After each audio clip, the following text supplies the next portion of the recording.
Masa Rasulullah jadi Nabi itu 23 tahun. Terus sampean ingin ngaji paham dalam 1 jam, itu keangkuhan.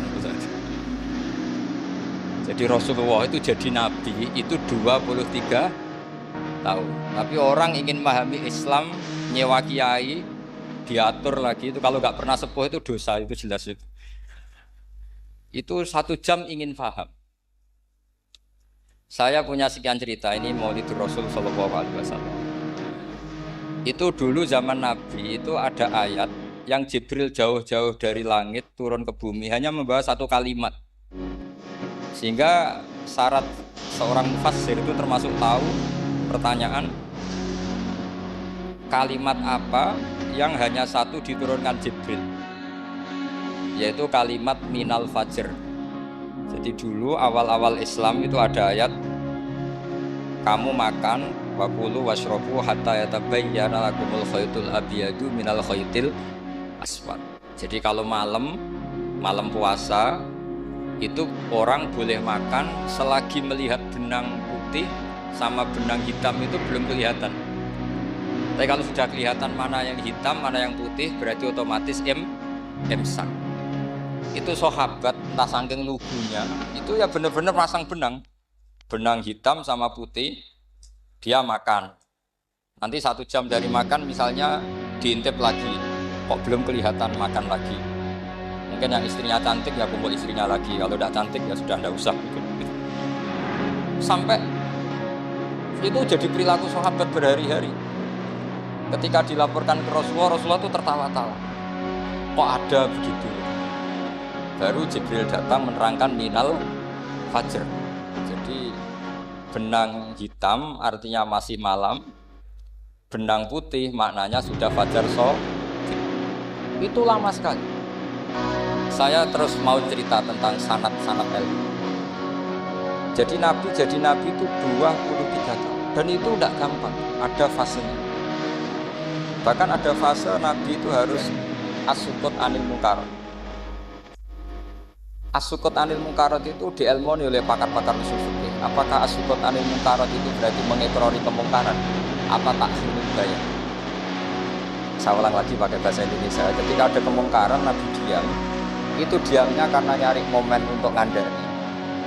Atau memang diam itu dengan tanda kutip jangan-jangan dianggap ikrar. Makanya ulama usul fikih itu berdebat. Diamnya Nabi ketika melihat kemungkaran di awal Islam itu karena ada mahwa aham, ada yang lebih penting, yaitu menerangkan tauhid, atau takut itu menjadi satu momok bagi mereka karena Nabi dianggap coro Jawa itu dianggap kecangkeman, sidik-sidik ngeloroi. Nah, perdebatan ulama dalam seperti ini itu penting sekali karena nanti menjadi satu rumus ilmu. Saya berkali-kali berpikir gini, misalnya Anda punya keponakan atau punya anak pacaran. Ada Pak D yang keras sekali, mesti marah.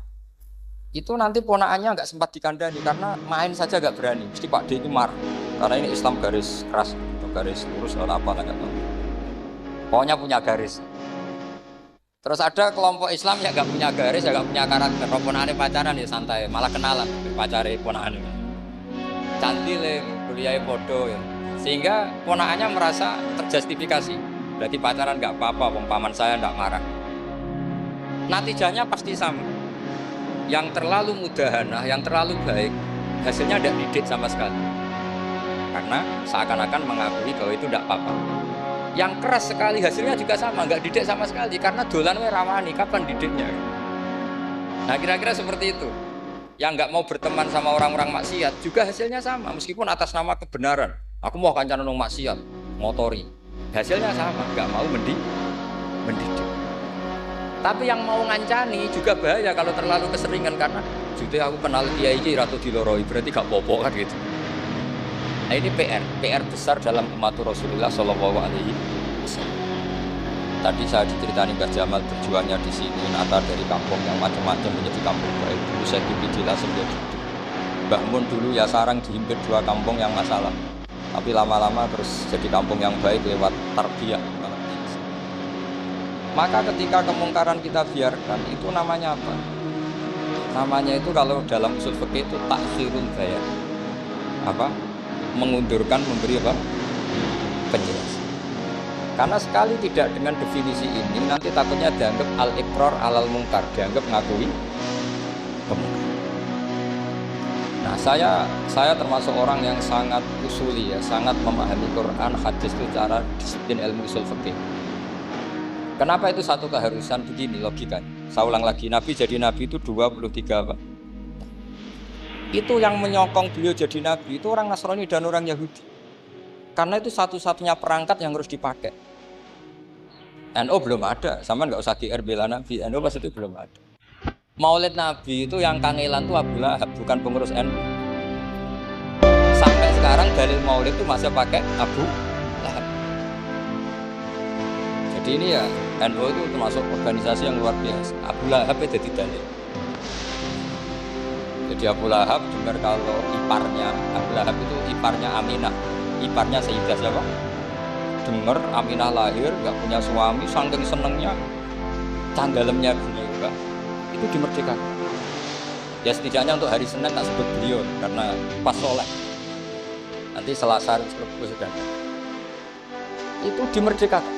Saya yang kiai kecil saja nggak bayangkan kalau pagi-pagi tidak punya anak dalam yang bikin kopi siapa, yang mencucikan siapa, yang nyapu rumah. Tapi Abu Lahab saking senengnya punya ponakan itu dikasihkan, sudah Suhaibah kamu pakai saja, sudah biar melayani kamu, ngurusin kamu. Jadi saya bayangkan hari itu Abu Lahab itu mungkin bikin kopi sendiri, nyapu sendiri demi ini. Nah itu sama Allah dikenang sehingga yukhaffafu anil adzab yaumal isnan, itu masyhur.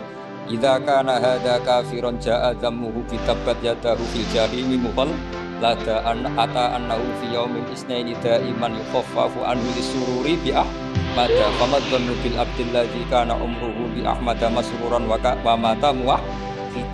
Ini Abu Lahab yang kafir, hormat Maulidur Rasul saja dapat takriful adab, apalagi yang mukmin. Jadi itu satu-satunya dalil Maulid, itu dalilnya tetap Abu Lahab.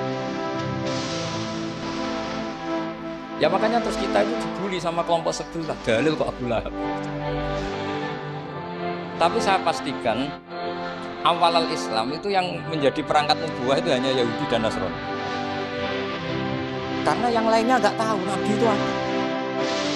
Saya beri sedikit cerita, Nabi itu umur anggap saja kita ikut kaul yang 12 tahun saja. Sebetulnya ada beberapa perdebatan, ada yang bilang 9, ada yang bilang 12. Tapi yang debat tidak usah didengerin, sama-sama nggak tahu kok ngotot. Kadang orang debat yang lucu, sama-sama nggak tahu kok ngotot. Anggap saja 12. Nabi datang ke Syam. Syam itu ya sekitar Syria, Lebanon, Palestina itu Syam. Itu pertama yang tahu kalau beliau Nabi itu ya Rohib. Rohib itu terjemahnya ya pendeta. Rohib, Bukhairah nemuin Abu Thalib, itu siapa? Ini anak saya. Terus ditanya lagi, ini siapa? Ini anak saya. Sampai 3 kali. Terus sampai Abu Thalib itu agak tersinggung. Memangnya masalahnya apa kalau dia anak saya? Terserah Ibu Bukhairah bilang gini, semua alamat Nabi pada anak ini itu ada semua, kecuali kecelakaannya satu, anak kamu. Loh memangnya masalahnya apa? Karena alamatnya Nabi di Taurat dan Injil itu yatim, sementara ini punya bapak kamu, ini masalah. Jadi dilihat macanya sudah memenuhi kriteria, semua memenuhi kriteria kecuali satu, karena punya bapak Abu. Akhirnya Abu Thalib ngaku, enggak, ini anak saya, ponakan. Akhirnya diketahui kalau ini benar-benar calon. Pertama yang tahu siapa? Pendeta. Karena yang punya khazanah kitab samawi itu ya para orang Nasrani dan Yahudi. Sehingga Al-Quran meskipun pada akhirnya ngeritik Yahudi Nasrani, carakan Yahudi dan Nasrani. Karena satu-satunya yang masih punya kitab samawi itu Yahudi dan Nasrani, meskipun sebagiannya sudah dirubah-rubah. Alamat pertama itu seperti yang diceritakan di berjanji Afi Aini, matanya dilihat. Terus perlakuan pohon.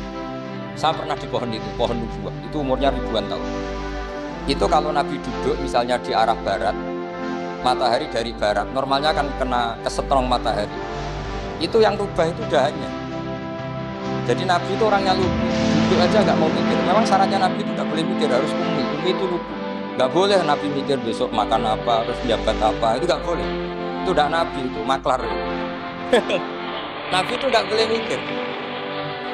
Makanya Quran nyifati Nabi itu makun tata drimal kita bualal iman. Kamu itu tidak tahu kitab itu apa, iman itu apa. Jika Nabi itu nggak bisa jumpa pers, nggak bisa. Nabi kok memaklumatkan wasata di mana, nggak bisa. Nabi itu justru bagus keliru pertama jadi Nabi. Nabi pertama ketemu Jibril itu dikira malakul maut, dia lari ketakutan. Zamiluni Khadijah, saya itu takut, itu tadi ada malakul maut, saya takut. Sama Khadijah dikemuli. Jadi Nabi itu nggak tahu kalau itu malaikat siapa. Jibril nggak bisa dia kenalan, nggak di seminar. Ini malaikat Jibril pernah kuliah di sini, nggak bisa seperti itu. Jibril itu ya aneh. Pertama ketemu Nabi, Iqra ya Muhammad, kamu harus baca ini. Kata Nabi, Nabi Qorin, saya tidak bisa baca. Harus bisa. Dipaksa sampai 3 kali, Nabi terjawab, saya tidak bisa baca. Terus kata Nabi kenangnya, Fahot Tony, saya didekap, kamu harus bisa baca. Setelah baca dilepas, Nabi lari pulang. Pulang terus bilang ke istrinya, Zamiluni. Ini secara nahwu agak aneh karena mukhotobahnya perempuan satu, harusnya Zamilini. Kalau untuk perempuan harusnya idribi ya, unsuri. Tapi karena Khadijah dihitung ahl itu keluarga, maka Nabi pakai khitab mudzakkar jamak Zamiluni. Jadi Nabi nggak tahu kalau pertama jadi, karena syaratnya Nabi harus ummi. Justru karena ummi itu orisinil, semua yang dikatakan Nabi pasti dari wahyu. Nanti Nabi sampeyan mikir, saya besok ngomong apa ya supaya orang tertarik. Makanya kamu gak akan jadi Nabi. Selain sudah ditutup juga bahaya ini karena tadi. Makanya saya ngaji itu ya sekenanya saya tidak pernah ngaji itu mikir. Karena ngaji itu menarik dia itu terserah nasib. Kalau nasib sedang baik, kamu tidak paham gitu. Wah, Gus Bae ilmunya tinggi sampai kita tidak paham itu kalau nasib sedang baik. Kalau nasib tidak baik, ngomong sudah enak apa? Wah, sebulet tuh. Jadi sebetulnya ini masalah qalb. Allah yang muqallibal qulub. Kayak kamu kelihatan serius itu kalau nasib sedang baik dianggap pemikir. Kalau nasib sedang nggak baik, wong kok merenggut terus, mesti begitu. Kalau kamu nasib baik, sering guyon, mesti orang komentarnya alhamdulillah itu ceria, gampang syukur. Kalau nasib nggak baik, dia itu guya-guyu, jelas kan gitu. Sehingga Nabi itu memang nggak boleh mikir. Sehingga diistilahkan makun tadri mal kitab walal iman. Kamu itu tidak tahu Muhammad kitab itu apa, iman. Justru itu bagus. Nggak tahu itu bagus kalau untuk Nabi. Kalau untuk apa? Sehingga orisinil datang ke Khadijah, Zamiluni. Jawabannya Khadijah lucu. Kamu betul ketemu orang seperti ini ke makhluk seperti ini nih? Iya, kata Nabi. Itu Khadijah itu kacaunya bukan main. Khadijah itu kacau. Khadijah itu kubro, masuk manaqib yang dicintai Mbah. Ini mbah-mbahnya Habib, ini Muhammad bin Anis. Khadijah bilang gini, ya gini saja mas. Suatu saat kalau teman kamu itu datang bilang ke saya, iya kata Nabi. Gak ngerti kalau ini dites. Suatu saat Jibril itu datang lagi. Nabi juga, ini loh temanku. Kalau bilang Jibril ini temanku datang lagi. Khadijah fakhasarat an fakhidiyah. Masyhur itu di riwayat. Pahanya agak dibuka. Mas, temanmu masih, lari. Terus setelah lari ditutup lagi. Temanmu datang lagi. Iya datang lagi. Absyir ya Muhammad, kamu harus senang. Itu benar-benar kamu itu Nabi. Jadi Khadijah punya sekian definisi. Kalau Nabi betul itu melihat malaikat betul itu melihat aurat itu pasti lari. Jadi dibuka. Ternyata Jibril lari. Khadijah ini tidak tahu, yang tahu Nabi. Nabi ya nggak tahu kalau dites. Kalau Nabi tahu, kok gini nak dites ya kan. Jadi ini mungkin, jadi Nabi itu nggak tahu kalau dites. Mas, kalau temanmu datang bilang saya. Lah pas Nabi sama Khadijah, Jibril datang. Masyhur itu fahasarat an fakhidiyah.